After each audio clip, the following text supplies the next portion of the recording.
1 bölüngen x minus 4 plus 9 bölüngen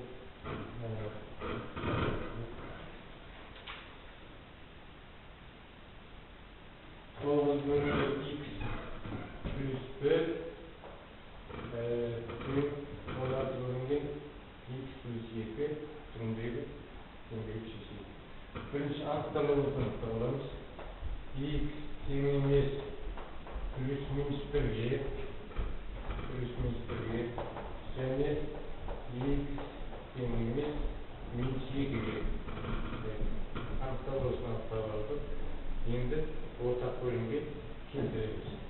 Ортақ бөлімге келтіргенде бірінші бөлшектің x plus 1 x plus 2'ye көбейтеміз.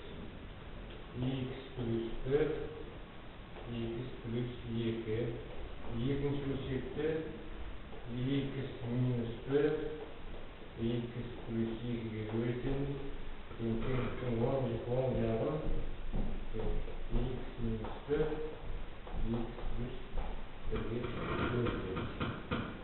Енді шашаларды ашайық. X квадрат плюс 2x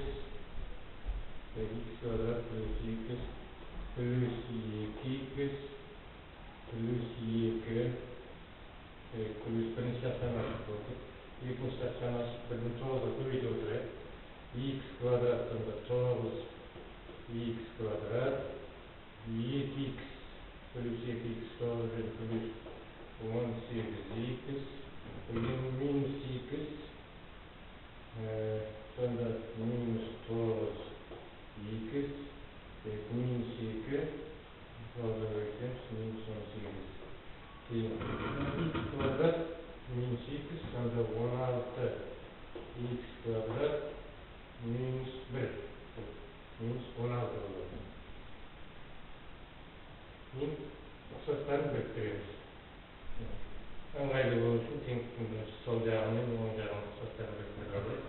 X квадрат 9x квадрат оң жағында насыл x квадрат тұр, сонда 10x квадрат болады.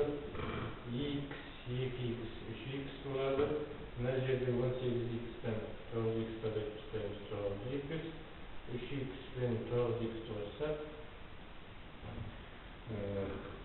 плюс 12x.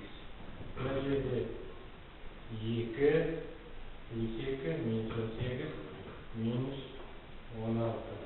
Теңдіктің оң жағы 16x квадрат минус 16. Енді бәрін бір жағына жинақтаймыз. Минус 16 теңдіктің екі жағында да бірдей жойылады. Сонда 16x квадрат оң жағында қалып, басқаларын бәрін оң жағына жинақтайтын болсақ, 10x квадратты жазсақ, 6x квадрат минус 12x тең 0 түріндегі квадратты теңдеуге келеміз. Енді 6x шашаны сыртына шығарамыз. 6x шашаны сыртына шығарсақ, x минус 2 тең 0. Толымызды квадрат теңдеу болғандықтан сәулеге тең көбейткіштерге шектеу арқылы шектейміз. Бірінші x бірінші тең 0